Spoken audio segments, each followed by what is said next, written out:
Hi guys, my name is Debbie if we've not met before, and today's video I'm super excited for. Got the new palette from Blush Tribe, which is the Neon Dreams Revamped palette. I love neon shades, but they're so hard to find, or good ones are hard to find, so got high hopes that this will be good, but we'll find out in a moment.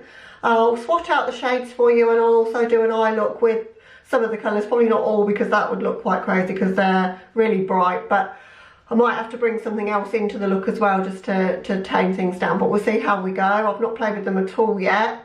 So the palette comes in a slip case like this, so exactly the same packaging, or design of packaging should I say, on the slip case as on the palette itself. It's cardboard packaging. In terms of size, I've got the Paulina here, and it's quite a bit smaller than the Paulina. I was quite surprised when it came, but not in a bad way, because I think it's great to have smaller pan sizes for something like this that I'm probably only going to pull in now and again into looks. I doubt I'll be wearing neon too often, although, you know, you never know, in the summer I might wear it a bit more, but I don't think I'm going to be getting through the sort of size pans that I would with the Paulina palette. So that's quite good, I think, because it makes it a lot easier to store in my collection, and so I'm liking that. The other thing that's different as well is you've got a mirror in this one, which I'm blinding you with, but you've got a mirror in the top, which you don't always get a mirror in Blush Tribe palettes. So here are the shades, which I'm sure you're dying to see the shades. So a row of sort of pinks on the top row, but they look on camera, I think, fairly similar to one another, but they are completely different in tone to one another when you see them real. So hopefully when I swatch it out, that will give you a bit more of a better impression. And then you've got a really bright orange, a more muted orange that's coming off, I think, yellow on camera, and then a lime green there, and then a green, a blue and a purple on the bottom row. So some beautiful colours to play with. So I'm going to swatch those out, so I'll just do that for you, and I'll show you all the shades. So if we start from the top row, from left to right, that's how I'm going to swatch them out.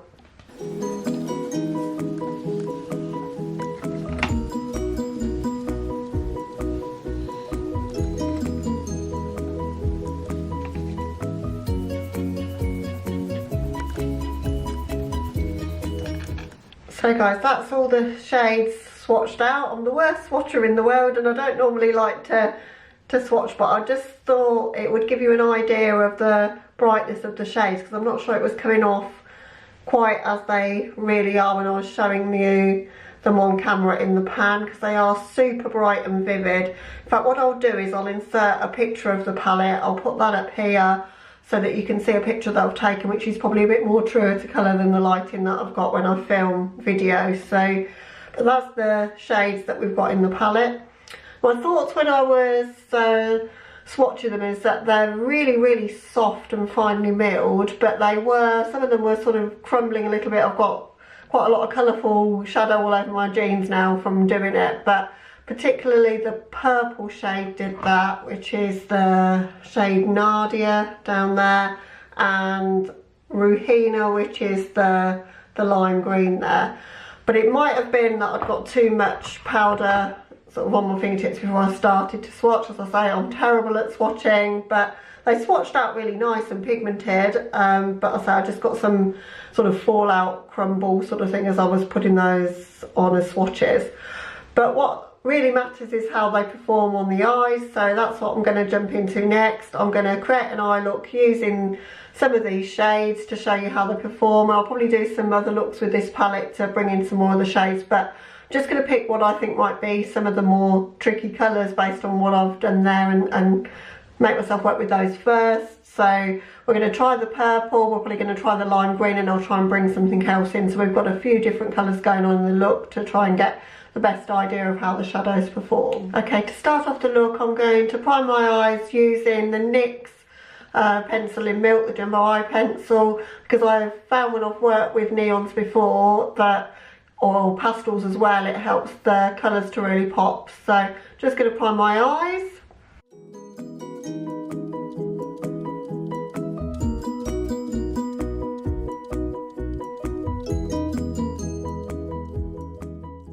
If you've used this as a base, you'll know it's quite a tacky base, so I think this will help the shadows grip really well. I'm also going to put some on my lower lash line as well, so don't forget to do that when I come to do the lower lash line. Okay, so I'm looking a little bit crazy now with my white primer on, but that will be covered all up in a moment. So, right, in terms of shades to go in with, what do I want to do? I think I'm going to have to do a cut crease because that will give me more space to put some shades on my eyes. So I'm going to go in my crease with the Nadia shade, so this one here. So I'm just going to lay that down.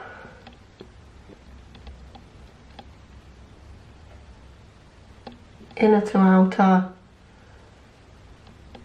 I'm just going to stamp it on first because we've got a sticky base down. It's not going to be very easy to blend into that, so which is why I'm using quite a big fluffy brush to do this as well. Hopefully it'll help it to blend out as I'm packing it down. Doesn't matter if I get it over my lid space because we're going to cut that in a moment in any case.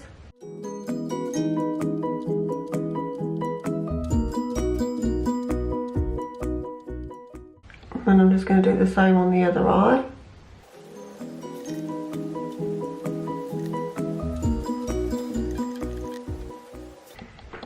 So that's what we've got right now.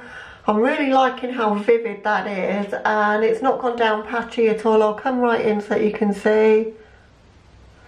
The colour's gone on really smoothly, really nice. So I'm super impressed so far.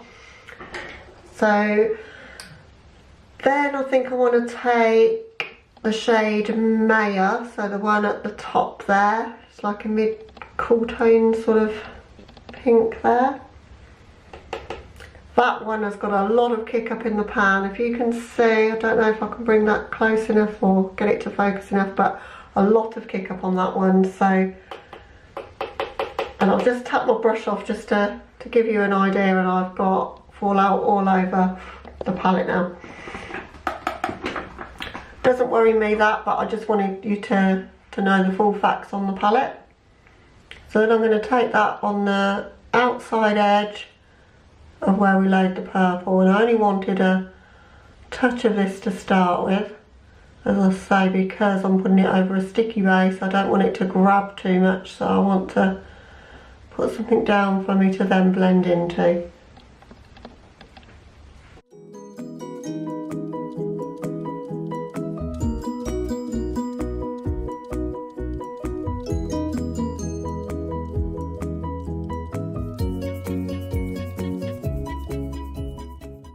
And then I'm going to do the same on the other eye to try and get it to match.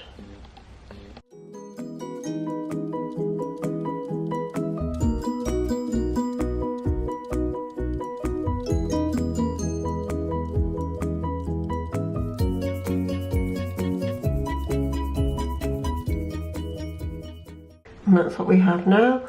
Now I think the top's looking a bit crazy now, so I need to just blend the top because I've got white base, so I've got a gap there between the shadow and my brows. So I've taken a brush with no additional product and I'm just gonna blend around the edges of that pink shade that we've just laid down, the Maya shade. That's given me a bit of a nicer gradient there with the white base that I've laid down. You could do a brow bone highlight there. I'm just trying to keep as much as I can to the shades that are in the palette.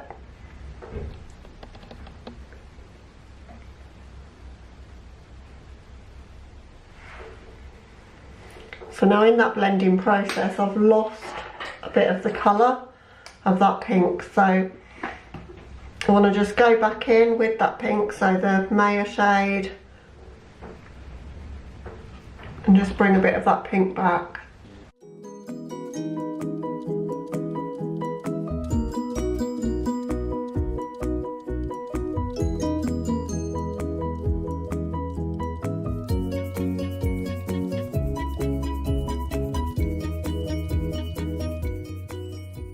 I'm just going to intensify that purple shade again. just really in the crease area where I'm intending to cut the crease, because I want that to show above the line of my cut crease. And I do cut my crease just slightly higher than my natural crease.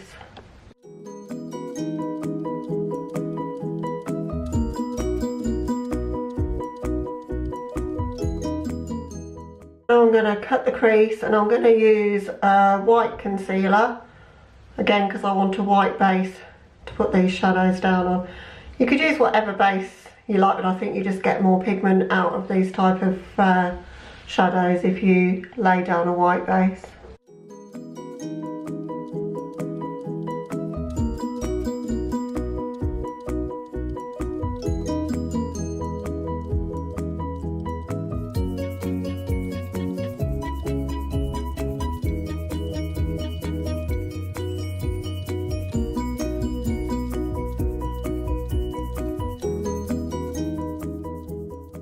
I've cut the crease, but my mistake, I've gone a little bit too high with the concealer and you can't see the purple. So if that happens, this is what I do. So I thought I'd leave this in so that you can see how I correct it. But I'm just gonna trace the line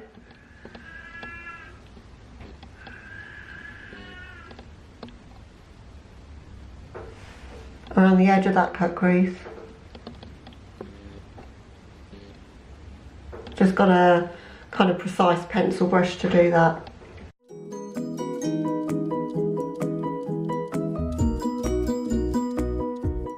Okay, it's not perfect, but it will do. Right, so the fun part, I want to go in with the shade Rahina. So this shade here, which looks super lime green in the pan, so I'm excited for that. And I'm gonna see if I can fit this shade on as well. So we'll see how that goes. So I think I'm going to start in the inner corner with this shade.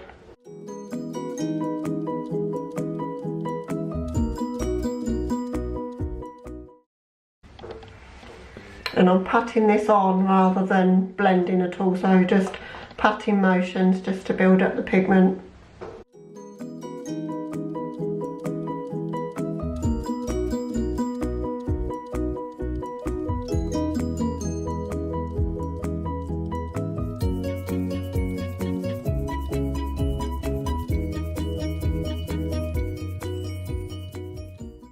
So it looks like there was a little bit of a break in that film and I had to go and remove my contact lenses because I've got yellow pigment all over them and I couldn't see. So there's quite a lot of fallout with these shadows. Be really careful if you're a contact lens wearer. I just had to take mine out. Just carrying on, just packing on that yellow. It's taken me a fair bit to build that up actually, to get it to how I want to do it.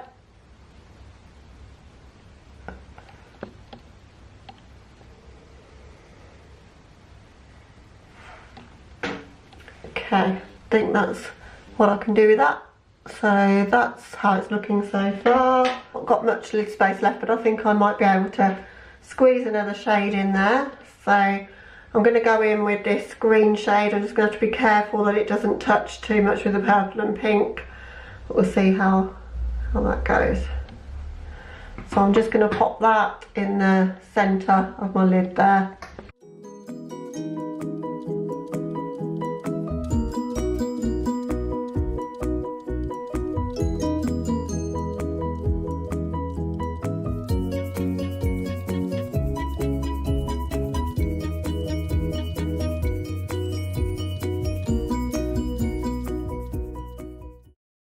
And for the lower lash line, what I want to do now is just line my waterline with a black pencil, because I think it will ground the look, because we've got so much bright neons going on the eyes. So I'm just going to do that. Right, so now I've got my lower lash line, or my waterline should I say, lined. I'm going to go in with probably, I think, the blue shade. I'm making this up as I go along, guys. I just want to play with the shades a little bit and see what they perform like more than anything else. But I think if we take that into that corner,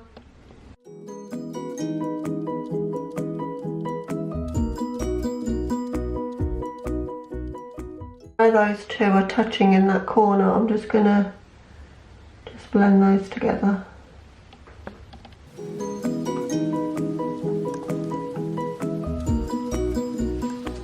And then again, just where they touch, just gonna blend that out. And actually using this brush that I'm using, which is Brush by Morphe, the E36.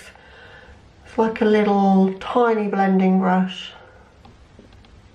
Just gonna blend out the lower lash line a touch. Don't want to lose the pigment, but I do want it to look a bit more blended than it's currently doing.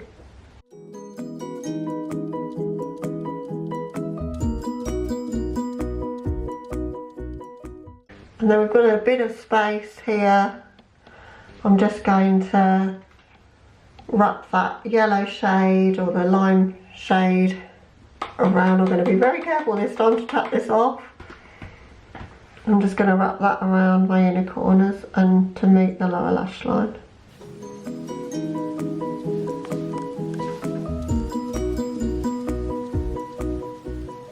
I think what I'm going to do is trace my cut crease with a bit of glitter.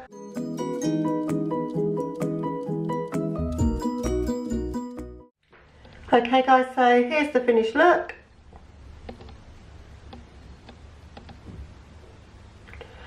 So what are my thoughts on the shadows? Well, I had some difficulties working with them, I'm not going to lie. Like, I'm reasonably proficient in makeup application, I think. I'm not a makeup artist by any means, but I don't normally struggle to get shadows to perform, but I did struggle with these, so I don't think they're for beginners at all. Having said that, if you've got the right brushes to pack things on, you use a sticky base, and you're prepared to spend a bit of time to build up the colour, because they are quite powdery and they will fall onto your cheeks. I've got powder all over my beauty table and all over my jeans at the moment, so I went in way too heavy and I thought I'd gone in with a light hand. I'm used to using Anastasia shadows, so it's almost like they're a pigment to work with, you know, like a loose pigment. That's my experience so far with the shades that I've used. I mean, I've not used all of them. I've not used the orange shades at all, or this shade. But I did try and use most of the shades to give you a fair impression. Particularly had troubles with the yellow, which I knew I would, which is why I wanted to use it, so the limey yellowy colour, so Rahina, this colour here. I'd already had troubles when I was swatching that, in that it was quite a sort of talky kind of crumbly sort of formula when I was swatching it. It feels super soft and you know, nice to the touch, silky to the touch, but you've just got to be careful to build the pigment up, brush away the fallout as you go, and make sure that you're using a sticky base that they can adhere to. But having said that, you know, look at the eye look and look how vivid they look now. I think it's worth the trouble. It's not going to be something I'm going to use on the daily anyway. You know, it's going to be something I'm going to use for a special occasion, or maybe use with other things. I'd probably bring in another palette to tone things down, and perhaps just have a really bright neon on my lids, or sometimes on the outside of, like, where I've got the wing liner. I sometimes like to line the outside underneath edge of my liner with something a bit more popping, and I think they might be good for that. I'm also going to play with taking a bit or scraping a bit out of the pan and mixing it with a mixing medium to see how they would work as liners. So I'll report back on that if I do that, but I think they might work for that because they are quite powdery. I think it'd be quite easy to get them to mix, and see if I can mix them with something like Inglot Duraline and see how I get on doing that. But in terms of whether you should pick up the palette, I think if you're looking for bright neon shades, it's affordable. I think it was $23.99 as I remember. For 9 shades, they are really super vivid. The packaging is lovely, as I say, and you do get a mirror. And also, almost forgot to say, but I pre-ordered this, so I can't even remember how long ago, probably March I suppose, and there was a bit of a delay compared to when it was expected. But with pre-orders, I kind of just order them and kind of forget about them, to be honest, so it wasn't worrying me. But I got this card, which you always get this card from Blush Tribe, just saying in the unlikely event that if anything's wrong, let them know, rather than posting, you know, complaints on social media. Let them know, let them sort it out, which, you know, is part of their growth as a small business. So I totally get that. But I don't know if this will focus so that you can see it, but this note says, Debbie, sorry for the delay, please enjoy this lovely pigment on me, Salma. And Salma is the owner, and she sent me this titanium dust pigment in the shade I Love You. Looks super pretty. It's pink with a goldy shift to it.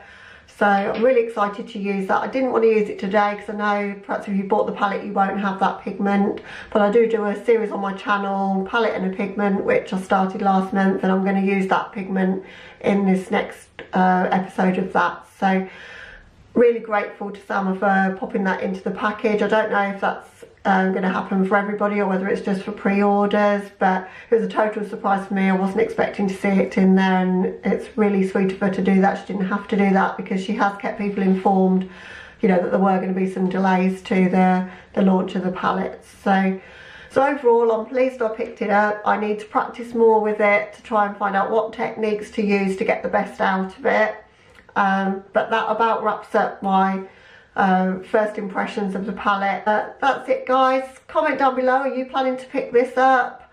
What did you think to the eye look? What would you have done with the shades? I'd love to know. Subscribe if you want to be part of my little online family, and other than that, I'll catch you in the next one, guys. Bye.